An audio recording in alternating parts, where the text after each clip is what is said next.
한국에서 큰 교회를 이끌고 가시는 어느 목사님의 간증을 들었습니다. 이 목사님이 교회를 개척하고 얼마 지나지 않아서 교회가 크게 성장했습니다. 그래서 교회에 예배 드릴 수 있는 처소, 그 예배당을 늘려서 크게 짓기로 결정을 하고 건축을 시작했습니다. 건축이 진행되는 동안에 교회 안팎에 많은 어려움이 닥치기 시작했습니다. 얼마나 어려웠는지 아파트 창문에서 이렇게 아래를 내려다보다 보면 그냥 뛰어내리고 싶은 충동이 자주 들었다고 합니다. 그러던 중 어느 날 잠을 자는데 꿈을 꾸셨습니다. 본인이 엘리베이터를 타고 가다가 갑자기 엘리베이터가 고장이 나서 갇히게 되었습니다. 위로도 올라갈 수 없고 아래도 내려갈 수도 없는 처지에 놓였습니다. 그때 옆에 계시는 주님이 야, 내 손을 잡아라, 그렇게 이야기합니다. 그러니까 이 목사님이 아니 지금 콘크리트 벽 속에 갇혔는데 주님의 손을 잡는다고 이게 어떻게 해결을 받을 수 있겠냐, 어떻게 나갈 수 있겠냐, 주님이 내 손을 잡으라고 이야기하십니다. 그래서 그 손을 잡았더니만 눈을 뜨니까 건물 바깥에 있더라는 것입니다. 놀라서 주님 이게 어떻게 된 일입니까 하니까 주님이 하시는 말씀이 내가 길이다, 내가 길이다. 그리고 잠을 깬 뒤에 생각해 봤습니다. 본인이 처해진 처지가 엘리베이터 속에 갇힌 모습이었다는 것을 깨달았습니다. 올라갈 수도 없고 내려갈 수도 없는 엘리베이터 속처럼 건축을 진행하면서 더 나갈 수도 없고 그렇다고 뒤로 물러갈 수도 없는 그런 안타까운 처지에서 오히려 삶을 포기하고 싶은 그런 충동이 밀려오는 그 자리에서 주님이 길이시다, 주님의 손을 잡는 것이 정말 생명의 길이고 그것이 바른 길이다. 길이 없는 것처럼 보일 때 주님이 말씀하십니다. 내가 길이다, 나를 잡으라 라고 이야기하십니다. 요한복음 14장 6절에 주님이 말씀하시죠. 내가 길이다. 그리고 그 길은 진리의 길이다. 그 길은 죽음으로 가는 길이 아니라 생명으로 가는 길이다. 그러기에 내가 길이요 진리요 생명이라는 겁니다. 길이신 주님, 그 주님을 붙드는 것이 우리에게 길이 막혔을 때, 길이 없다고 생각할 때 그 주님이 길이 되어 주십니다. 성경 속에도 그렇습니다. 이스라엘 백성들은 이집트로 내려가서 오랫동안 종살이를 했습니다. 430년 동안 이집트에서 종살이 했습니다. 그러다가 그들이 그 이집트에서 벗어나오기 시작합니다. 우리는 그것을 출애굽이라고 이야기합니다. 이스라엘 백성들이 어떻게 그 종살이하던 이집트 땅에서 벗어나게 되느냐라는 것들이 성경의 두 번째 책 출애굽기에 기록되어 있습니다. 그러기에 우리는 우리가 죄악 가운데 잡혀 있고 죄악 가운데 묶여 있다가 어떻게 그 죄악에서부터 벗어나느냐라는 걸 이 출애굽기를 통해서 배울 수 있습니다. 하나님이 애굽에 큰 기적을 베푸셨습니다. 이스라엘 백성들에게 있어서는 놀라운 10가지 기적입니다. 그들이 애굽 땅을 떠날 수 있도록 만들어주시는 기적이고 애굽 땅으로 보면 10가지 재앙이 내리기 시작합니다. 그러자 이집트의 왕 바로가 정말 이스라엘 백성들을 내보내기로 결정합니다. 그런데 하나님이 모세를 통해서 그 이스라엘 백성들을 믹돌 사이 비느하롯 앞에 인도하셨습니다. 이스라엘 백성들이 광야에 갇힌 꼴이 되었습니다. 왜냐하면 앞에는 홍해가 흐르고 있고 옆에는 깎아지는 절벽들이 있는 산입니다. 그러자 바로가 쟤들이 어디 못 가겠다, 이집트를 못 떠나겠다, 가서 다시 잡아오자. 왜냐하면 그들을 잡아오면 200만의 노동력이 있습니다. 큰 피라밋을 짓고 있는 때에 막노동을 할 사람들이 필요했습니다. 그래서 이 바로 왕이 직접 철병거 600성을 끌고 애굽의 모든 군대를 동원해서 이스라엘을 다시 잡으러 왔습니다. 애굽 군대가 가까이 오기 시작했습니다. 애굽 군대가 가까이 오기 시작하자 이스라엘 사람들이 겁에 질리기 시작합니다. 그 표정이 출애굽기 14장 10절로 12절에 기록되어 있습니다. 애굽 왕 바로가 군대를 이끌고 가까이 오기 시작할 때 이스라엘 자손이 눈을 들어보니까 애굽 사람이 자기 뒤에 이른지라 뒤까지 쫓아왔습니다. 이스라엘 자손이 두려워해도 심히 두려워하여 여호와께 부르짖었습니다. 여호와께 부르짖고 돌아서서 그들이 모세에게 또 이야기하기를, 그 다음 절에 보면 11절에 보면 이 모세에게, 야 너는 애굽에 매장지가 없어서 우리를 여기 끌고 나왔느냐, 우리를 이 광야 이 홍해 앞에서 다 죽게 하느냐, 어찌하여 우리로 애굽에서 이끌어내어 오늘 이와 같이 했느냐, 우리가 애굽에서 당신에게 말하지 않았느냐, 우리를 내버려둬라, 우리가 애굽 사람을 섬길 것이라 하지 않았느냐, 야 애굽에서 종살이 하는 것이 차라리 광야에서 죽는 것보다 나을 뻔했다, 이렇게 이야기합니다. 정말 그들이 두려웠습니다. 부르짖었습니다. 그리고 돌아서서는 모세를 향하여 원망과 불평을 하기 시작합니다. 그때 모세가 이야기합니다. 바로 뒷구절 13절 14절에 보면요, 모세가 백성에게 이르기를 두려워 말고 가만히 있어서 여호와께서 오늘 너희를 위하여 행하시는 구원을 보라. 너희가 오늘 본 애굽 사람을 영원히 다시 보지 못하리라. 여호와께서 너희를 위하여 싸우시리니 너희는 가만히 있을지어다. 그래 놓고 큰 소리는 쳤는데요, 모세가 불안한 겁니다. 왜냐하면 봐도 길이 안 보입니다. 앞에는 홍해고요, 옆에는 깎아지른 산들이고요, 뒤에는 애국 군대입니다. 어디로 가겠습니까? 하늘로 오르겠습니까?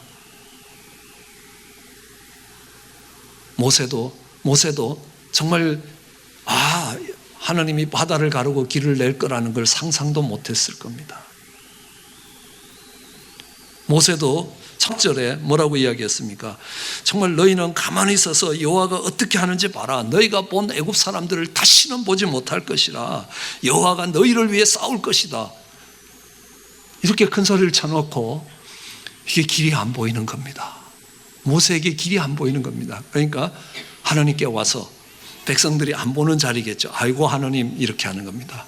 그러니까 하나님께 부르짖었습니다. 그러니까 하나님이 하시는 말씀이 너는 어찌하여 내게 부르짖느냐. 그리고 이스라엘 자손을 명하여 정말 앞으로 나아가게 하라.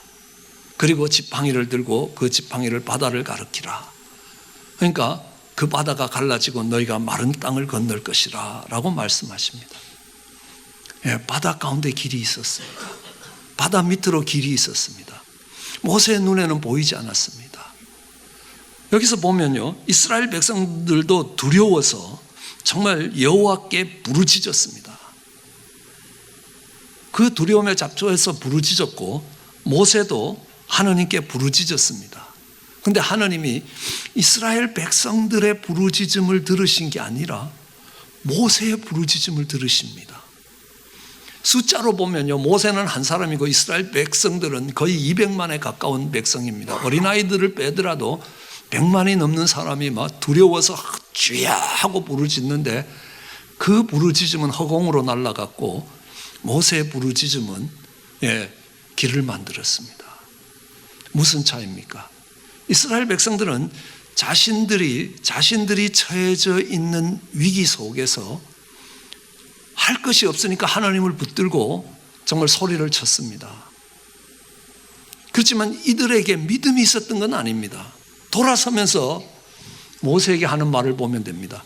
너는 매장지가 없어서 우리를 여기서 내서 여기서 다 죽게 만드네요. 차라리 우리가 애굽 사람의 종이 되었으면 좋았지, 이렇게 따라 나와갖고 여기서 죽는 것보다는 차라리 애굽 땅에서 종되었던 게 훨씬 나을 뻔했다. 이거는 믿음의 모습이 아닙니다. 똑같이 길이 안 보이는 상황입니다. 그런데도 모세는 생각합니다. 하나님이 여기서 이스라엘 백성들을 죽이기 위해서 끌고 나온 게 아니다. 길은 보이지 않습니다. 어디에 길이 있을지 모르지만 하나님이 길이시다. 내가 길이다라는 말입니다. 하나님은 길이 있기 때문에 이곳으로 인도하셨을 것이다.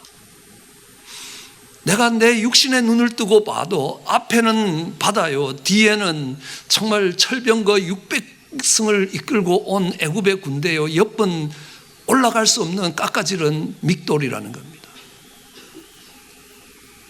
그렇지만 하나님의 각본이, 하나님의 계획이 그 이집트에서 어마어마한 바로를 앞발 뒷발 다 들게 하는 그 기적을 행하시고 이스라엘 백성들을 이끌어내서 이 광야에서 이 홍해도 건너기 전에 애굽 땅에서 죽게 만들기 위해서 하나님이 끌고 나오신 건 아니다. 내 눈에는 보이지 않지만 하나님에게는 길이 있다는 겁니다. 주께서 하신 말씀 내가 길이라라는 겁니다. 그 말씀을 믿은 겁니다. 그 믿음이 역사를 만들어냈습니다. 그런데 이스라엘 백성들이 그 홍해를 건너고 광야에 나와서 그 광야에서 언젠가 여러분이 꼭 한번 그 광야를 지나가 보시길 원합니다. 거기에 다녀오신 분이 이렇게 이야기합니다. 10사람이 단 열흘도 살지 못하는 땅이라는 겁니다. 그런데 그 땅에 200만 명이 굶어 죽지 않고 40년을 살아남은 땅이라. 이들이 광야에 나와서 하나님의 놀라운 기적들을 경험하면서 이제 하나님이 약속하신 가나안 땅 코앞에 왔습니다. 그래서 그들은 12명의 스파이를 뽑아서 그 땅을 정탐하게 했습니다. 12명의 정탐꾼이 갔다 와서 보고를 합니다. 그 땅은 참 좋은 땅이라. 그런데 우리는 그 땅을 공격할 수 없다. 우리가 그 땅을 정복할 길이 보이지 않는다. 왜냐하면 그들은 큰 산성을 산 꼭대기에 지어놨다. 그렇기 때문에 우리가 올라가서 그 산 꼭대기에 있는 그 성들을 어떻게 점령할 수 있겠나. 무기를 보니까 그 사람들은 철을 가지고 철기 문명으로 무기를 만들었고 우리는 청동기, 동으로 지금 칼을 만들고 무기를 만들어서 싸우는데 똑같은 칼이라도 철하고 동이 부딪히면 동은 그냥 잘려져 나가는 무기입니다. 싸움이 되지 않는 무기 체제입니다. 그뿐만 아니라 이스라엘 백성들은 전쟁을 해본 경험이 별로 없습니다. 그런데 그 사람들은 정말 훈련이 잘 돼 있고 덩치가 얼마나 큰지 그 사람들 앞에 가면 우리가 메뚜기처럼 작아 보인다. 그런데 우리가 어떻게 그 땅을 점령할 수 있겠느냐? 우리가 그들을 이길 수 있는 길이 없다. 그러므로 우리는 그 땅을 점령할 수 있는 길이 없다. 우리는 이 광야에서 다 죽을 것이다. 아니 차라리 이 광야에서 살다가 죽는 게 낫다. 괜히 그 땅에 가서 전쟁에 져서 우리는 다 죽고 우리의 아내와 우리의 자식들이 다 잡혀서 포로가 되고 종이 되고 노예가 되는 것보다 차라리 이 광야에서 살다가 죽는 게 낫겠다라고 이야기합니다. 거기에 비해서 스파이로 갔던 여호수아와 갈렙은 아니다. 우리 눈에는 길이 보이지 않는다. 우리가 저들을 이길 수 있는 길이 없다. 그렇지만 하나님이 길이시다. 바로를 항복시킨 하나님이시라면 이스라엘 백성들로 그 이집트를 떠날 수 있게 만드셨던 하나님이시라면 그 땅도 반드시 우리에게 주실 수 있다. 우리 눈에는 길이 안 보이지만 하나님에게는 길이 있다. 우리는 저 땅을 정복할 수 있는 능력도 방법도 없다. 하지만 하나님은 그 힘을 갖고 계시고 그 일을 이루실 방법을 갖고 계시다. 그게 하나님이 길이시라는 겁니다. 내가 길이라는 말을 믿음으로 받는 겁니다. 나머지 10명의 정탐꾼은 뭡니까? 하나님이 이야기하십니다. 그들에게 이야기하십니다. 민수기 14장 11절입니다. 여호와께서 모세에게 이르시되 이 백성이 어느 때까지 나를 멸시하겠느냐. 아주 나를 무시하고 멸시했다는 겁니다. 예, 정말 내가 많은 이적을 보이지 않았느냐, 홍해를 가르지 않았느냐, 내게 그 땅을 정복할 길이 없겠다고 생각하느냐, 무너지지 않을 것 같은 10층 높이의 여리고성입니다. 그것도 내벽과 외벽으로 만들어서 한 개 무너져도 다음 벽이 버티고 있는 여리고성입니다. 그 성벽 꼭대기에는 마차가 2대가 왔다 갔다 할 수 있습니다. 그런데요, 우리에게는 그 성벽을 뚫고 성벽에 매달려 갖고 그 성을 정복하기 위한 사다리도 없는데 어떻게 그 성벽에 올라갈 거냐? 이 성을 점령할 길이 없다. 근데 하나님은 길이시라고 이야기합니다. 그냥 여리고성이 무너집니다. 그리고 그 여리성을 점령할 수 있었습니다. 왜요? 하나님이 길이시기 때문에. 그런데 그 하나님이 길이시라는 것을 붙들지 못했습니다. 내 눈에 길이 안 보인다고 길이 없다고 이야기하는 겁니다. 우린 여기서 죽었다라고 생각하는 겁니다. 그걸 들어서 그들을 믿음이 없다고 이야기합니다. 이스라엘 백성들이 홍해 앞에서 그렇게 부르짖는 것이 넋두리지 믿음이 아니라, 아니 그들이 홍해가 갈라지면서 그 이스라엘 백성들을 이끌고 그 세계에서 최고로 강하다는 이집트 군대를 그 홍해에 다 수장시킨 하나님이 계시는데, 그 이집트에 비하면 아무것도 아닌 약속의 땅에 그 성과 그 군대가 크게 보이는 겁니다. 그래서 길이 없다고 이야기합니다. 우리는 들어갈 수 없다고 이야기합니다. 하나님이 내가 길이라라고 하시는 그 말씀을 붙들지 못하는 겁니다. 이제 광야에 와서 가나안 땅 앞에 서 있는 그들에게 하나님이 이야기하는 게, 이제는 믿음이 없는 게 아니라 너희가 날 무시했다는 겁니다. 날 멸시했다는 겁니다. 하나님을 우습게 봐도 참 우습게 봤다. 내가 이 땅을 정복 못하겠느냐? 아니라 내가 이 200만을 농사 짓지 않고 40년 동안 먹이고 입힐 수 있는 하나님이라는 겁니다. 그러면 이제 약속의 땅에 들어갈 때에 너희 눈에 길이 보이지 않더라도 하나님이 길이시라라는 것들을 붙들고 갈 수 있느냐는, 우리 눈에 길이 보이지 않을 때 있습니다. 좌절되고 절망할 때 있습니다. 앞이 깜깜할 때 있다는 겁니다. 앞으로 갈 수도 없고 뒤로 물러설 수도 없는 그런 자리에 놓일 때가 있습니다. 그럴 때 하나님이 내가 길이라 하시는 말씀을 붙들어야 하는 겁니다. 우리 자녀들이 망가집니다. 망가져도 그렇게 망가집니다. 가도 끝도 없이 땅끝까지 밀려가 있는 것 같습니다. 저 자식이 회복될 길이 없다. 저 자식은 도저히 회복되지 않을 거라. 그럴 때 하나님이 말씀하십니다. 네가 날 우습게 봤다는 겁니다. 네가 내게 돌아오고 네가 믿음으로 나를 붙들면 내 자녀들이 땅끝에 가 있을지라도 내가 돌아오게 할 것이라 라는 약속이 남아 있습니다. 하나님이 아무리 대단한 하나님이라도 우리 남편은 못 바꾼다. 하나님이 아무리 대단하신 분이라 하더라도 저 고집스럽고 미련 곰탱이 같은 우리 아내는 절대로 돌려놓을 수 없다. 그럼 하나님이 말씀하십니다. 네가 날 우습게 봤다는 겁니다. 네가 날 멸시했다는 겁니다. 내가 그 인생 하나를 못 바꿔 놓겠느냐는 겁니다. 일본에서 정말 야쿠자에 있었던, 아주 야쿠자 깡패에서도 아주 치사하고 더러운 인간이 하나 있었습니다. 그 형은 야쿠자의 3대 보스 중에 한 명이었습니다. 얼마나 형편없는 인간이었는지 야쿠자에서도 너는 안 되겠다, 넌 야쿠자에서 나가라 해갖고 야쿠자에서 쫓겨났습니다. 아내 알기를 동네북으로 알고 맨날 술 먹고 와서 때리고 모진 짓은 다 했습니다. 어느 날 그 형이 재수 씨를 찾아와서 이야기합니다. 이만큼 고생했으면 됐다. 이제 내 동생이 인간 되기 틀렸다는 겁니다. 저거 인간 될 길이 없다는 겁니다. 그러니까 이제는 내가 많은 돈을 줄 테니까 당신 인생을 복되게 살아라. 그때 그 부인이 하는 말이 뭐냐 하면요, 지금까지 기도한 게 아까워서 포기 못합니다. 내가 하나님 앞에 가서 밤낮으로 부르짖었는데 지금까지 한 기도가 아까워서도 포기할 수 없습니다. 그리고 수년이 더 지난 뒤에 그가 목회자가 됐습니다. 지금 일본에서 열심히 정말 복음을 전합니다.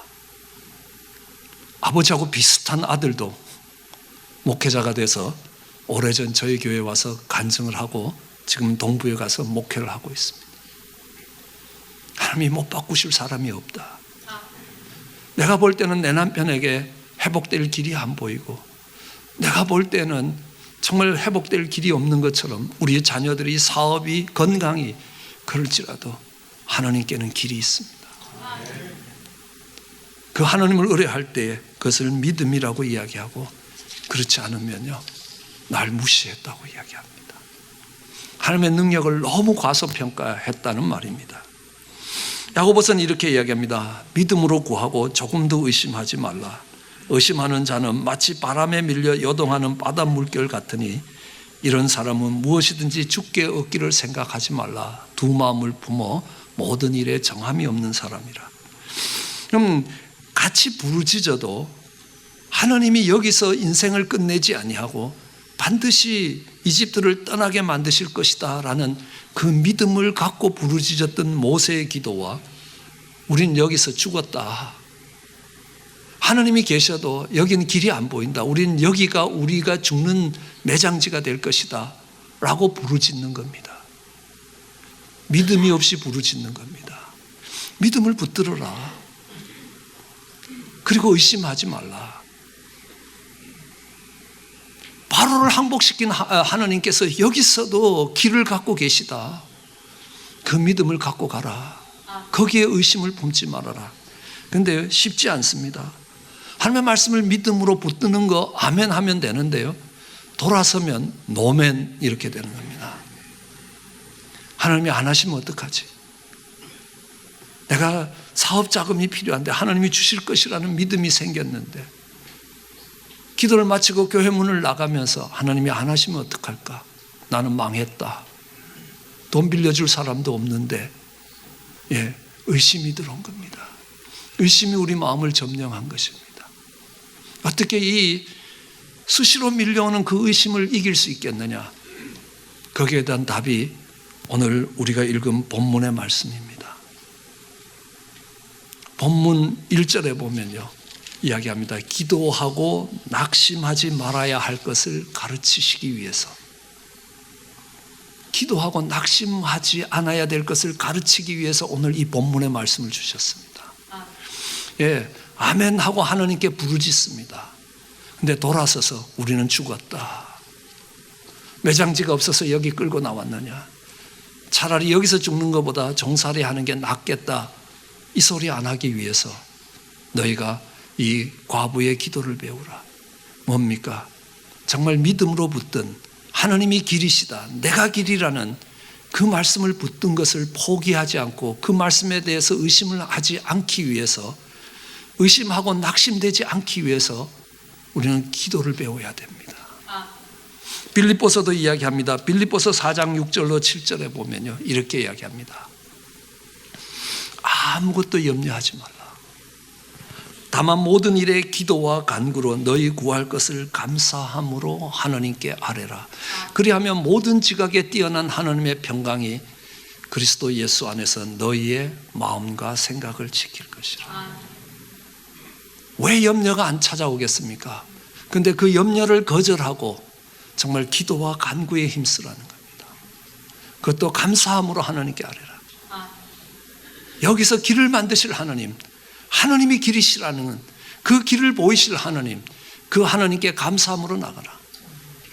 그러면 우리의 작은 머리털 하나까지 알고 계시는 그 지각에 뛰어난 하나님의 평강이 우리의 마음과 생각을 지킬 것이라. 뭘 지켜야 됩니까? 우리의 마음과 생각입니다. 우리 마음에 의심이 찾아옵니다. 그럼 그 의심도 생각이라는 사실입니다. 무리를 걸어가던 베드로가 있었습니다. 주님의 말씀을 따라 무리를 걷습니다. 한번 생각해 보십시오. 발을 한 걸음 옮길 때마다 어마어마한 기적이 따라오고 있는 거 아닙니까? 천지가 개벽할 기적이 일어나고 있습니다. 사람이 무리를 걷고 있는 겁니다. 그런데 다가오는 풍랑을 바라보면서 저 풍랑이 나를 치면 나는 죽었다. 이게 뭡니까? 하나님이 길이시다, 하나님이 무리를 걷게 하실 것이다 라는 생각을 포기한 겁니다. 의심이 들어온 겁니다. 이 의심을 이길 수 있는 길이 이 과부처럼 기도하라. 가서 밤낮으로 이야기하라는 겁니다. 여러분, 이 과부는 어떤 사람입니까? 도움을 받을 길이 없는 사람입니다. 힘이 없는 사람입니다. 원한을 풀 수 있는 길이 없습니다. 더군다나 재판장이라도 의로우면 정말 어렵고 힘들고 불쌍한 과부의 사정을 살필 텐데 이 재판장도 불의한 재판장입니다. 돈을 주면 좋게 판결하고 돈을 안 주면 불리하게 판결하는 사람입니다. 공의롭지 못합니다. 의롭지 못합니다. 그런 재판장이 다스리고 있는 그 속에서 과부가 어떻게 자기의 원한을 풀어낼 수 있겠습니까? 자기의 문제를 해결할 길이 없는 겁니다. 이 과부가 재판장을 매일 찾아갑니다. 밤낮으로 찾아갑니다. 그러니까 재판장이 이야기합니다. 저거 조금 하다가 지칠 거라라는 겁니다. 조금 하다 나가 떨어질 거라라는 겁니다. 근데 가서 내 원한을 풀어달라는 겁니다. 이거 해결해 달라라고 이야기합니다. 그러니까 나중에 이 재판장이 이야기합니다. 야, 내가 하나님도 안 무섭고 정말 내가 사람을 무시하고 사는데 이 과부가 나를 너무너무 번거롭게 한다는 거예요. 또 한다는 말이 내가 이거 안 해주면 늘 와서 날 괴롭힐 거다. 매일 와서 날 괴롭힐 거다. 에이, 들어줘야 되겠다라는 겁니다. 그때 하나님이 이야기하십니다. 이 불의한 재판관도 그렇게 하지 않느냐. 하물며 하나님 아버지께서 너희의 원하는, 너희의 한이 되고 원이 되는 그 기도를 안 들으시겠냐. 들으신다는 겁니다. 한두 번 해보고 포기하는 게 아니라는 겁니다. 겁에 질려서 부르짖어 보는 게 아니라는 겁니다. 하나님이 길이시다라는 겁니다. 나는 내가 처해져 있는 형편에서 사방 좌우를 둘러봐도 내 문제가 해결받을 수 있는 길이 없다. 그렇지만 하늘길이 열려있고 하나님께 매달릴 때 하나님이 길 되신다. 하나님께 나아가서 하나님께 해결을 받자라는 겁니다. 사람께 해결을 받는 것, 그거 아무 도움 되지 않는다. 하나님이 길을 만들어 주셔야 됩니다. 그렇게 부르짖을 때 그 포기하지 않는 것, 그 믿음을 지킬 수 있는 겁니다. 의심을 막아낼 수 있는 겁니다. 하나님께 나와서 항상 기도하는 겁니다. 하나님이 응답 주실 때까지 계속 기도하는 겁니다. 그럼 성경에는 바디메오라는 소경이 나옵니다. 그는 날 때부터 소경된 사람입니다. 나이가 40대일 때까지 여리고 성문에서 구걸을 하던 사람입니다. 생각해 보십시오. 태어날 때부터 한 번도 본 적이 없습니다. 내가 두 눈을 뜨고 보는 세계가 어떤 세계인지 알 수가 없습니다. 그러면요, 나는 원래 그래 사는가 보다 하고 포기하기 쉽습니다. 근데 포기하지 않습니다. 40년이 될 때까지 포기하지 않습니다. 예수님이 지나가신다는 소리를 듣습니다. 다윗의 자손이여 나를 불쌍히 여기라라고 소리쳤습니다. 그러니까요, 지나가던 사람이 잠잠하라라고 이야기합니다. 아마 성경이라서 잠잠하라고 썼을 겁니다. 이 병신아 잠잠해라라고 썼을 겁니다. 왜냐하면 그 당시에 이스라엘 사람들은 이 앞을 못 보는 소경이 가장 하나님의 큰 저주를 받은 사람이라고 생각했습니다. 왜냐하면 출애굽을 할 때에 10번째 재앙이 죽음이라면 죽음 앞에 어둠이었습니다. 그럼 태양이 사라지고 어둠이 오면요, 탄소 동화작용을 하는 풀들이 다 죽습니다. 풀이 죽고 나면 풀을 뜯어먹는 초식동물이 다 죽습니다. 초식동물이 다 죽으면 초식동물을 잡아먹고 사는 육식동물이 다 죽습니다. 결국 빛이 사라지고 어둠이 사라진다는 것은 시간의 차이가 있지만 모든 동식물이 다 죽는 죽음이라는 겁니다. 그렇게 그들 속에는 이 어둠에 갇힌다는 것은 엄청난 저주라고 생각하고 있을 때였습니다. 그런데 그가 앞으로 이스라엘의 왕이 될 예수님의 길을 막고 있는 겁니다. 그러니까 너는 길을 비켜라 라는 겁니다. 잠잠하라는 겁니다. 그러나 그는 더욱 소리 높입니다. 다윗의 자손이여 나를 불쌍히 여기소서. 거기에 더하여 오라라고 하니까 겉옷을 벗어던지고 달려갑니다. 소경이 겉옷 벗어던지면 찾을 길 없습니다. 그것도 그냥 겉옷 아닙니다. 파란색 겉옷입니다. 이 사람은 날 때부터 소경이고 가짜 소경이 아니기 때문에 이 사람을 불쌍히 여겨주라는 정부의 라이센스라는 겁니다. 그 파란 겉옷 하나 걸치고 여리고 성문 앞에 있으면요, 먹고 사는데 지장 없습니다. 저는 제가 박사학위를 받았을 때 그 박사학위가 바디메오의 겉옷과 같다고 생각했습니다. 최첨단 학과에 박사학위를 받으면서 이거 하나 있으면 목 좋은 자리에서 남들보다 수고하지 않고 편안하게 먹고 사는 길이 보장되어 있다는 거예요. 주님이 부르실 때 그 겉옷을 벗고 뛰는 겁니다. 소경이 뛰지 않습니다. 많은 사람이 예수님을 쫓아가는데 어느 발에 걸릴지 모릅니다. 그러나 뛰어갑니다. 그럼 뭘 이야기합니까? 그가 눈뜨기를 포기하지 않았습니다. 왜 그에게 나는 평생 눈뜨지 못하고 살아야 되는 인생이라는 의심이 왜 안 들어왔겠습니까? 40년 동안 끊임없이 와서 그를 포기시키고자 했을 겁니다. 그렇지만 이 과부의 기도처럼 그는 포기하지 않고 기도의 줄을 놓지 않았습니다. 그리고 그의 믿음대로, 내 믿음대로 되라는 말씀대로 그는 눈을 뜨게 되는 겁니다. 우리의 삶이 그렇습니다. 우리가 살아가는 땅이 그렇습니다. 이방 땅입니다. 광야 같은 인생길입니다. 이 광야 같은 사막은 어떤 길이냐 하면 바람 한 번 불면 보이던 길도 없어지는 겁니다. 불경기라는 바람 한 번 불면 앞으로 살아갈 길이 막막해지는 사람입니다. 이 나라가 소수민족인 그들을 우선적으로 배려하지 않을 겁니다. 길이 없는 그 자리에서 나를 도와줄 가까운 사람들이 있는 것도 아닙니다. 그때에 길이 없다 하시면 안 된다. 주님이 말씀하십니다. 내가 길이라. 내 손을 잡으라. 엘리베이터 속에 갇혀서 올라갈 수도 없고 내려갈 수도 없고 건축을 하던 중에 뒤로 물러설 수도 없고 앞으로 갈 수도 없는 그 진퇴양난의 어려움 속에서 모든 길이 막혔다고 생각할 때 주님이 말씀하십니다. 내가 길이라. 그 주의 말씀을 붙드는 것이 믿음입니다. 믿음으로 그 주의 말씀을 붙들어도 시시각각으로 의심이 찾아옵니다. 그 의심을 이길 수 있는 것 과부의 기도입니다. 의심이 찾아올 때마다 하나님께 부르짖는 겁니다. 그러면 바다 밑으로 길이 열리는 걸 보게 될 것입니다. 하나님께서 그 광야의 길을 내시는 걸 보게 될 것입니다. 광야의 강을 만드시는 것들을 보게 될 것입니다.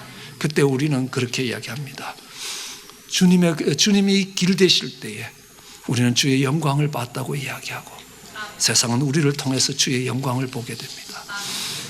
한 해 마무리 자리에서 이 한 해 동안 막혔던 것들이 있습니다. 더 이상 길이 없다고 할 때에 그때 포기하시지 마십시오. 주님이 말씀하십니다. 내가 길이라고. 내 손 잡으라는 겁니다. 그 주의 말씀을 붙드십시오. 그리고 의심이 들어올 때에 이 과부처럼 기도하십시오.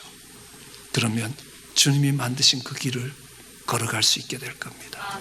어쩌면 그게 십자가의 길입니다. 끊어진 길을 연결하는 십자가의 길이 될 수도 있습니다. 하나님이 바다 밑으로 만들어 놓으신 길이 될 수 있습니다. 고린도전서 10장 1절은 이스라엘 백성들이 모세에 속하여 그 바다 가운데서 세례를 받았다, 침례를 받았다라고 이야기합니다. 그들이 홍해를 걷는 거 아닙니다. 십자가의 길을 지나간 겁니다. 그리고 영원한 구원의 자리로 올 수 있었던 것입니다. 하나님이 그 길을 예비합니다. 내 눈으로 보는 길이 끊어질 때 하나님은 진리의 길, 생명의 길, 영원한 생명의 그 길로 우리를 이끌어 가실 것입니다. 그런 은혜가 우리 모두에게 있기를 주의 이름으로 축원합니다.